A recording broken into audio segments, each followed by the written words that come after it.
Peace, peace, peace, peace, peace. Welcome back. Secret House against Tokyo-based hip-hop art and culture conversations. Thanks. We're happy to record again. It's been a while. We were on vacation and also lazy and not doing stuff and also doing other things too. But yeah, today, an incredible project that we've got to share with y'all, as you can see in the description. It is by Nakama. It's called Everything Burns. 16 songs, 49 minutes. And we've had this... He tossed this to you and you said June, right? That's right. So we've had it for a while. We've listened to a bit, but that was also the unfinished version of the album, is what you were saying back then? He sent an early version of the record back in June. Some of the track titles are different. Some of the sequencing was different. This is the release version. Okay, bet. I actually don't know exactly when it released, but I did purchase it on the Bandcamp. Link in the bio. Make sure you guys... 1st of September. Okay. So I purchased it the other day. I put a little snaps on the petrol for it. You guys should do the same. It is an incredible album. How do we know Nakama? How are we familiar with Nakama? We first became familiar with Nakama through the King Vision Ultra Shook World record from 2022, 3?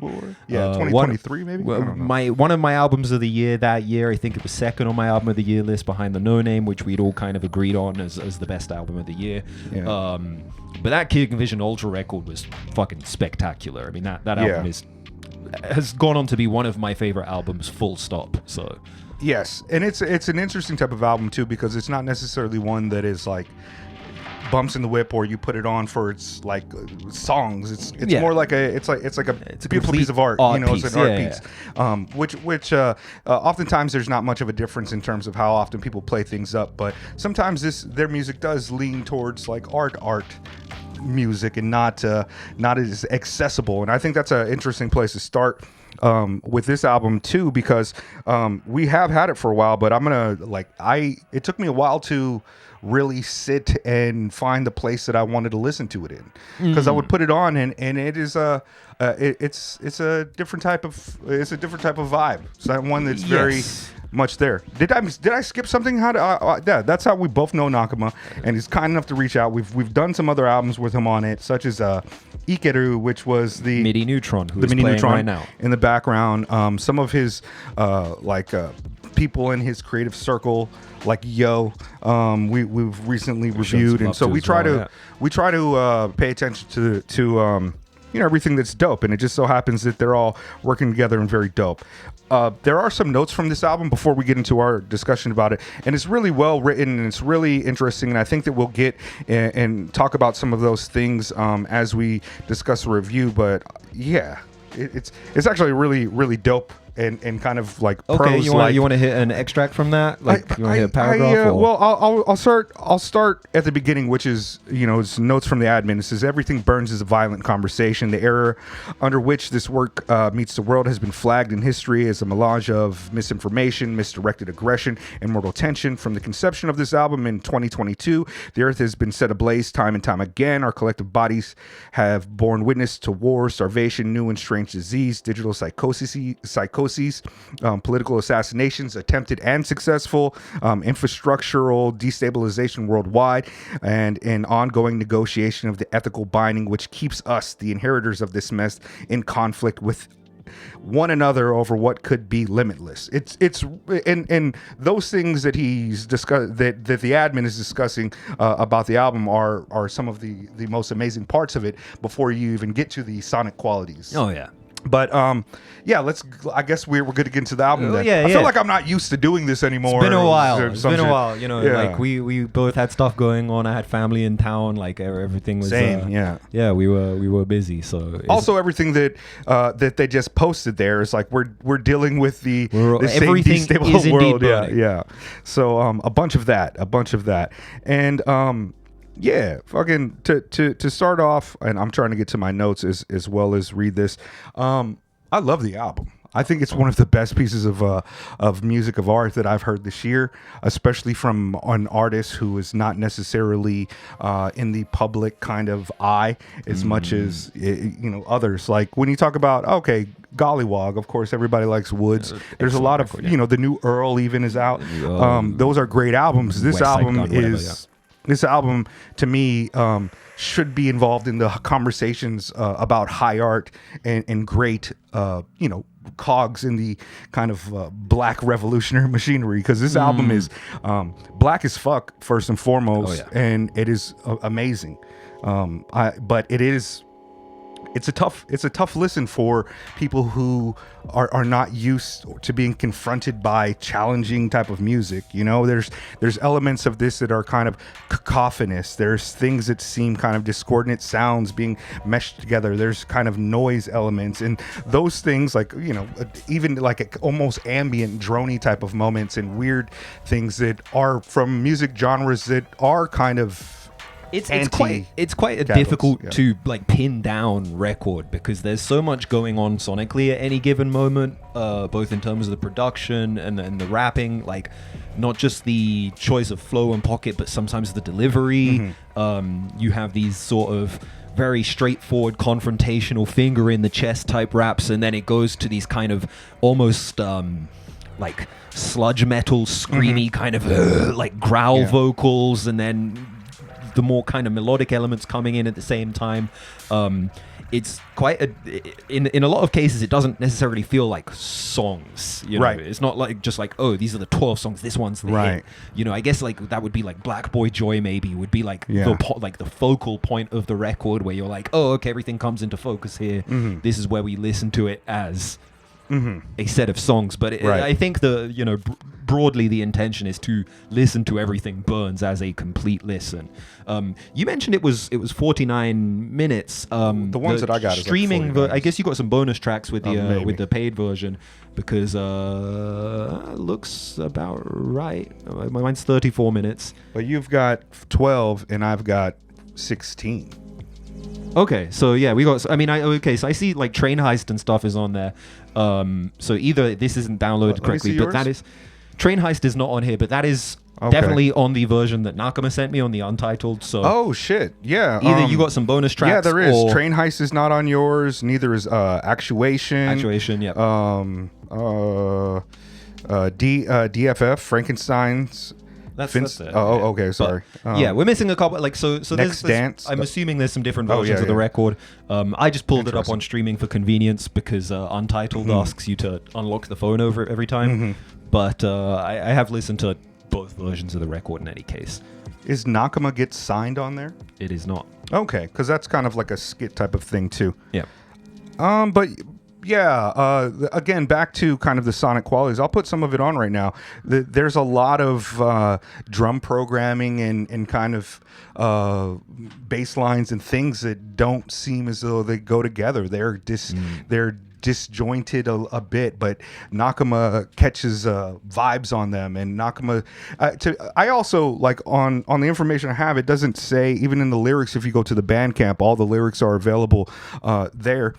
It doesn't distinguish between another person rapping or not. And from what I've heard Nakama in the past, there's like, he has two different registers that he can reach very clearly that almost sound like two different people, rappers, two different people. And I've questioned in the past, like, is that Nakama or is that somebody else? Despite having, you know, he does have kind of a kind of abstract, less than contemporary flow on a lot of things. Of course, he can tap in like any rapper over like a boom bap type of beat, and some of his earlier work had songs like that. But this is like a bit more poetic, a bit more prosy, a bit more abstract, so to speak. And yeah, it's a difficult listen, but it's also very rewarding, because once one of the things that I really enjoyed about the album in my listen that I was just doing last night, which is where I was making some of my notes, was that the lyrics and the writing is very, very sharp and interesting. And to me, it meets that kind of black radical tradition of, you know, early poetic writers. And there's something deeply dialectic about the social issues and the ways that Nakama is confronting these things. When you go into like the first few albums, the first few tracks, I'm so out of fucking shape with this. I got to tighten up and get back to Secret Housing, because I just don't have all the notes that I should have. But you're kind of like, he discusses ongoing issues that are happening in social spaces where he comes from and where he grows up, such as gun violence, antisocial activity, dealing drugs, the youth and direction, media in a way that plays on psychic damage to people and the way that it perpetuates these types of violence. And he does it in such an interesting way that he's not really glorifying it or condemning it so much in a way as he's just critiquing and rapping about how these things are very fucking weird. It's there in the title, right? Like all of this violence that emerges in the record is a product of a sick society as opposed to being something that is done by individuals. Right. This isn't one of those, the record doesn't ever get preachy at any point where it's we need to get off the streets and get together, fight the power. There's a bit more of a nuance to it, I think, in that respect. And I think there's a lot to take away, just generally. I mean, lyrically, sometimes you have these, this is Under the Porch, right? This one? Yeah. This is Ricky Moves. Oh, Ricky Moves. Yeah. So Under the Porch, you got these dog references, right? Right. Terrier fetching him, and then by the end it's Cerberus. You have this kind of this evolution that takes place throughout the track where it's both grounded deeply in reality while also being in this case a Greek mythological horror, right? Hades, this hell, right? And it's in the kind of they're all allusions or metaphors towards people, pup under the porch, little pup with the 50 cal, that pug's getting disciplined, and it's you're barely out of the Huggies, and it'd be Similac and semi-autos, children with guns, it's also if you're just kind of what's going on, and you don't give, because the music is so, you kind of miss it. It just sounds like a bunch of kind of maybe Spade would say word salady, but actually it's a very clear through line to this, a very clear metaphors to it,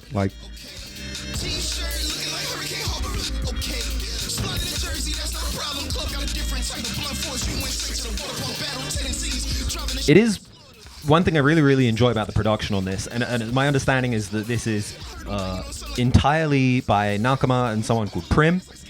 Yeah. And I'm assuming that's absolutely everything from production, mixing, mastering, lyrics, etc., etc.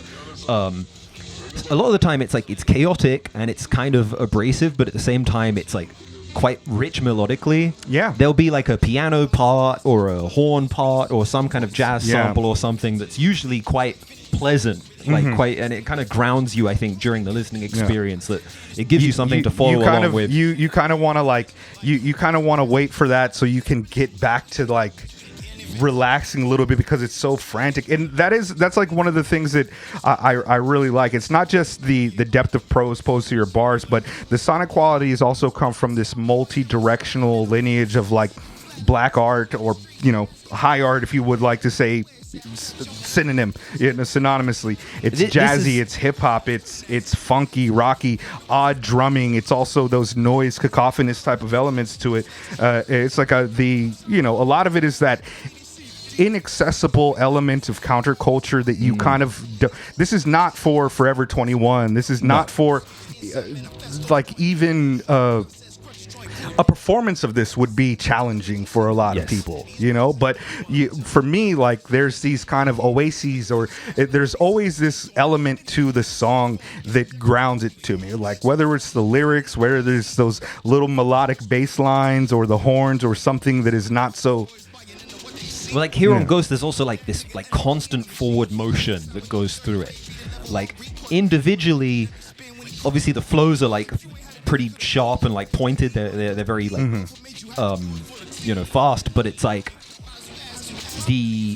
don't know if it's the side chaining or something, but there's a sense of motion. The things, it's constantly moving forwards, and he's kind of sliding over the whole thing, and this kind of I feel this way about a lot of the art that's coming out of New York right now. A lot of my favorite hip hop coming out of New York, especially in the more underground side of things. I guess I feel a kinship between that and like what I kind of came up in London. And obviously London and New York are like twin cities, right? Those two cities are very, very, I think they share more in common than they don't. I think a Londoner and a New Yorker probably have more in common than someone from like Wisconsin. But there is a bit of that, like, I get that same sense of that grimy, but at the same time deeply experimental and dancey, sonic palette that you would expect from like, hyperdub or certain grime circles, especially with guys like MIDI Neutron, who are challenging and creating these kind of new amalgams of sound, and they're all of the people in their community are like artists. They're not just like, I rap, I do a rapper. They're all trying to challenge things and express themselves in original, organic ways. And like you said about London, a lot of the even social ills that are discussed on this album are comparable. Like equally, even the public image of like the roadman is kind of an antisocial trope that is kind of feeding into these negative stereotypes, and it's a self kind of replicating cycle for the youth that see that and want to replicate that. Or even like he says on this on Ghost, he says now the white boys buying into what they see, feed on dead nigga energy and keep the machine running.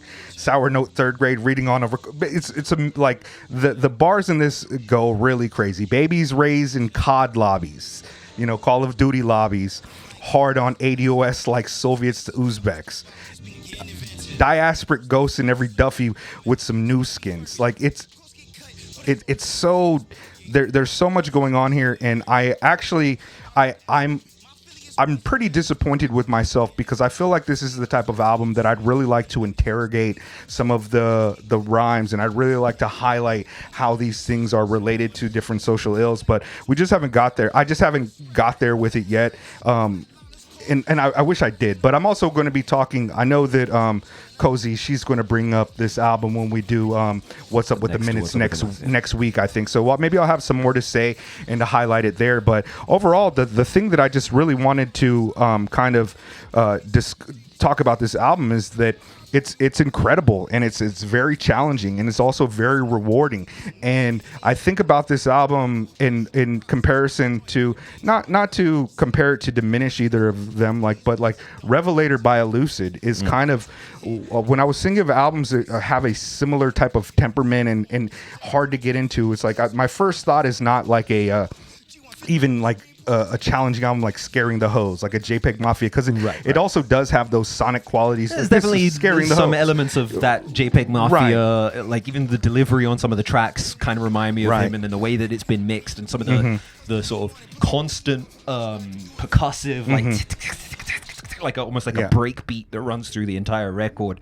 There's definitely a dance lineage coming through on this record as well as being hip hop and jazz and experimental and all this other stuff. But it's like with that Elucid, like I think if you were to introduce that to a lot of people who would be hip hop heads, the maybe perhaps the type of guys that never really delved into the underground but think that like Lupe Fiasco is the greatest, right?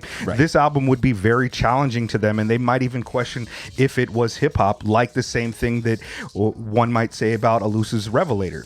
But the two things that I think that those two albums share in common is that what is generally perceived as like the Black American songbook, like this, like we were talking about, not to get on another tangent, but very specifically, a lot of hip hop music comes from the sample, and a lot of the samples were pulled by some of the great black kind of music genres, rock, funk, like a lot of these things, gospel and soul, and now even R&B is like one of the things that the youth are sampling, like 90s R&B to flip. And to me, like all this music is extremely black as fuck.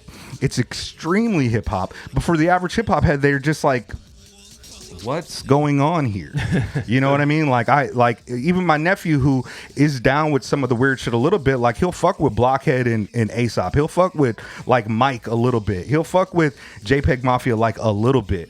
And what's crazy is that the things that the things that Nakama is saying on this album are like legitimately things that they will fuck with. They really he's really saying some shit about his experience as a black man in the world now and then. It's a very dialect, like it's, I don't know what his political ideology is, but it has those elements to me that makes me believe that he's not just some liberal, some progressive liberal social democrat. I really believe that Nakama might be hella lefty, and shout out to him for that, because we rock with that and we use that over here. But yeah, this is the most hip hop shit that I've heard in a long time, and it don't sound like hip hop. It's like the Sasko and Sun Mundi, extremely hip hop as fuck, but most people's like, what?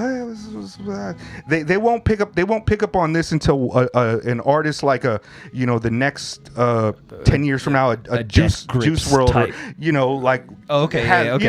well, because like Juice WRLD's really good at what he does, and it's a very good if you've never heard anything that he's heard, like to influence him to make that. This is wildly radical. I like some of the songs like Black Boy Joy, like you were saying, are more accessible, and you could listen to Black Boy Joy and you could probably even play that at like a DJ set in the right place, and people will be like, "Yo, what's this? This is interesting," because it kind of has like, and also it's talking about Black Boy Joy, which is tremendously important and shit. And I hate that phrase. I'm not gonna lie, I could not stand that phrase. Make it that that's just me. Why can't you just let them enjoy themselves? Because I'm half white, Mega. That's why. right. That's what they always bring it back to. Every time I critique some shit, it's like Dr. Umar being like, "But you mixed though, right? But you mixed. By the way, we're not opening up the school. They took my bank accounts." Anyways, but like this joint right here, and also Ricky Moves, which Ricky Moves, I'm almost certain that's like a play on Boys in the Hood. Ricky, brother Ricky and shit. Like, Ricky Moves is probably my favorite joint on the album, and it's a little bit more melodic and accessible than everything. Like you see, it even starts with, it doesn't start off challenging so much, but his flow on it, like the way he bounces and what he's, it go pop caps, pop rocks, pop lock, pop glocks, pops lock. You like all of that shit is just like bars, bro. Like.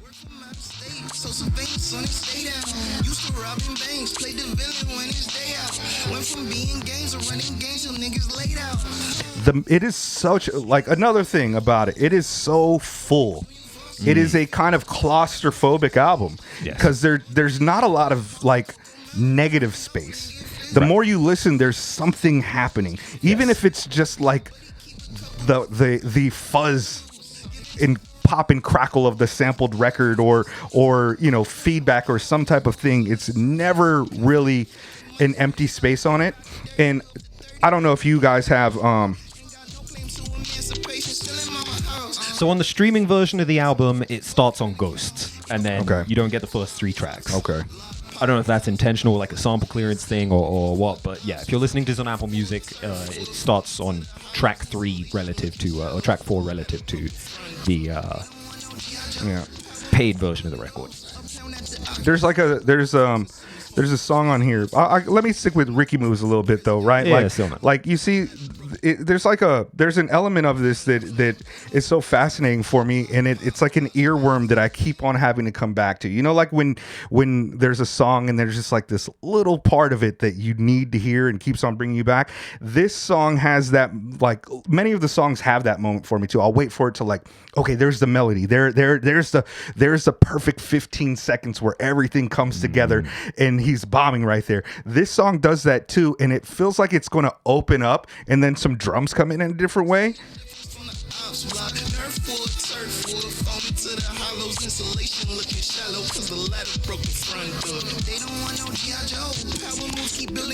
Uptown at the Aki spot with walkie talks and similar phones. Smoking on some dead game. My laws racking presidents. Mapped out the whole flow pattern, the sturdiest kids ever been. Pop caps, pop rocks, pop block, pop blocks, pop slot. Couldn't see the difference from the ops block. Nerf wood, turf. It ain't came yet, but it's coming. Hold on.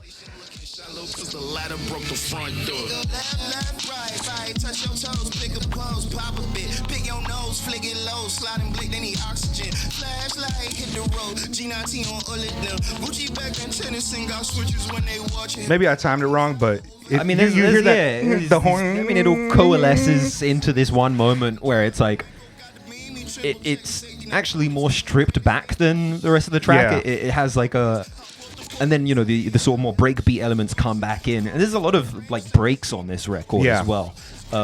Like it's almost b-boy shit in that respect. Like there's definitely an element. Again, like I said, it's there's the dance lineage that you hear in this record as well.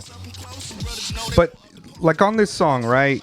The thing about Boys in the Hood is like Ricky was getting out. He was doing the right type of shit, and then he gets killed. You know what I mean? Because he ran the wrong direction. But you talk about like the chorus, or maybe it's the bridge, but the chorus where he's like, pop caps, pop rocks. He goes through all these pops lock, father's lock. Couldn't see the difference from the ops block. Nerf war, turf war, foam into the hollows, like the walls with the foam in the insulation looking shallow because the ladder broke the front door. And it's like the ladder, which he's talking about, the foam into the hollows, but also the ladder broke the front door. Like it's just very, it's so ill. And that's just the chorus and bridge, and he goes off and he just bombs. The front door. Came through looking for a way out. Work from out of state, so surveillance on the stay down. Used to robbing banks. In Nakama, we be telling people, man, Nakama is next. We've been waiting for this for a long time. Oh, yeah. He has so many flows. So many flows.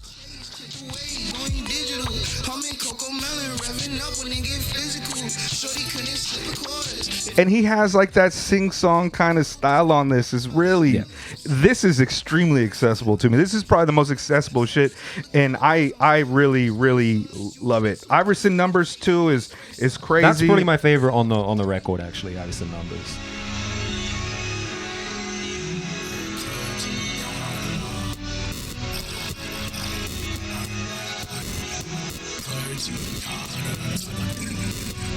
I don't care. We just chilling with Nakama today. Fuck it. I don't know. This isn't Nakama first, right? I'm not sure. I don't know. It doesn't say it on the lyrics. Can't be. Unless he's doing that. You know what I mean? Yeah. Roadman.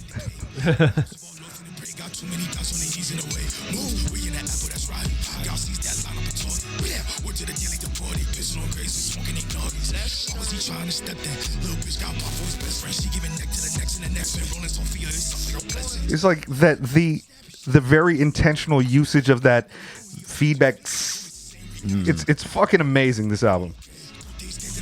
Yeah, and he synthesizes. I don't know if it's a sample or if it's being played in by MIDI, but it's so like lush. There's like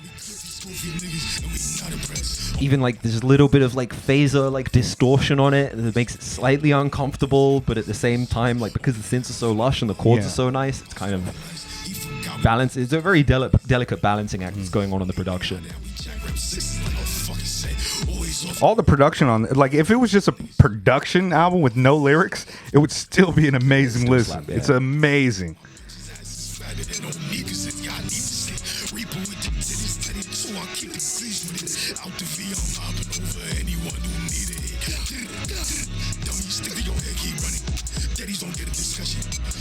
When I'm running a check, rolling my fingers in honey's check. You doing service, I'm running the back end, right in check. Run me to cut that.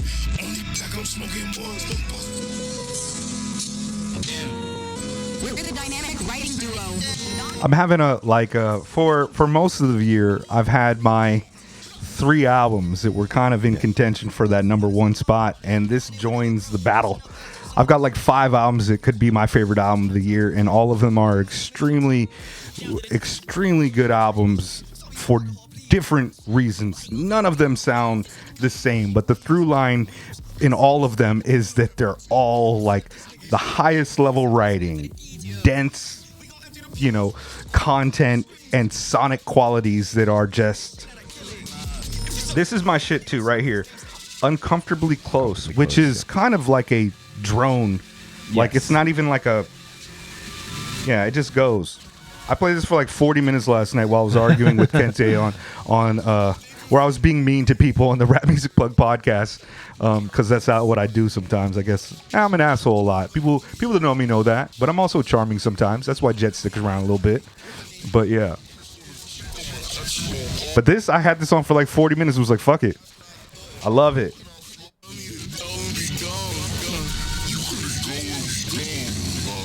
Yeah, because this is my jam. Like it's so good. I still actually have to unpack this album a little bit more. I mean, I'll have more to say on Wednesday, I think, when I do it with Trey and them, because Cozy, she thinks it's like she's got an idea that it's like the concept for her is a little bit more concise. I haven't really figured out the concept outside of everything is terrible and nothing works for us, you know, like, but yeah, I would like to hear what she has to say, and Trey too, of course. But what do you got for favorites on this, man? I'm having a hard time with that too. Ghost, Iverson Numbers, and My Turn. I might go Ghost, Dr. Frankenstein, this joint right here, and definitely I love Ricky Moves. I love Ricky Moves. That's my shit. Yeah. Shout out to Ricky, man. Who is I'm seeing in the like on the audio recording Nakama gets signed, which is like a skit. They're talking about like 92C, and at the end of terminating admin function, there's this prim is like, yo, fuck 92C. Is that like 9 Deuce Crip? Like I have no idea. It was not on the version that Nakama sent me. I know it's like a skit, but I haven't heard it.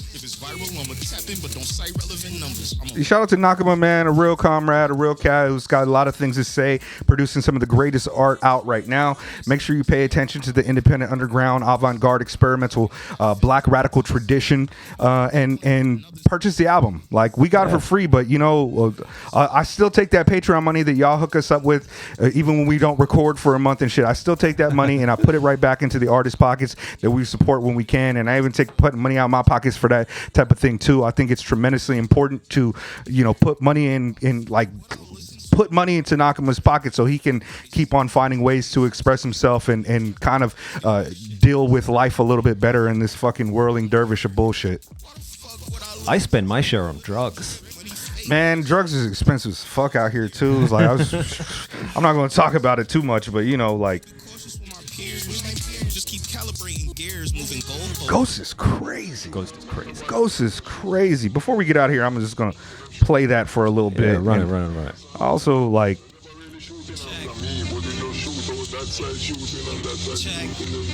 the lyrics on that shit is just. My affiliates really some bad ones, piece by piece, being getting invented. Big nose like Finity, swinging is really a menace. Stay refurbished, course get cut. Where's the bars? I'm on my merry way, switching the channel, they allergic, bitch. Like, why would you ask me? My affiliates really some bad ones, piece by piece, being getting invented. Big nose like Finity, swinging is really a menace. Stay refurbished, course get cut, but it's all relative. Cannon Perrier, I'm on my merry way, switching the channel, they allergic. Okay, like 2 blocks got more hammers spread out in a few sets. Flatliners cold in the street, asking to be cool yet. Don't matter where it's at, trap jumping at a duplex. Yeah, yo. Shouts out to all of our patrons. Shouts out to all the friends of the show. We're back. We're back. We'll be back next weekend with something too. I'm not sure what we're gonna do, but we're fucking back. I've been saying this has been the laziest year of Secret House, and it's been one of the best years for Secret House too, despite our laziness. So yeah, I feel good. I feel great. We're gonna get back to it. Yeah. And a privilege as always. Thank you for sending us the record. Yeah. Peace.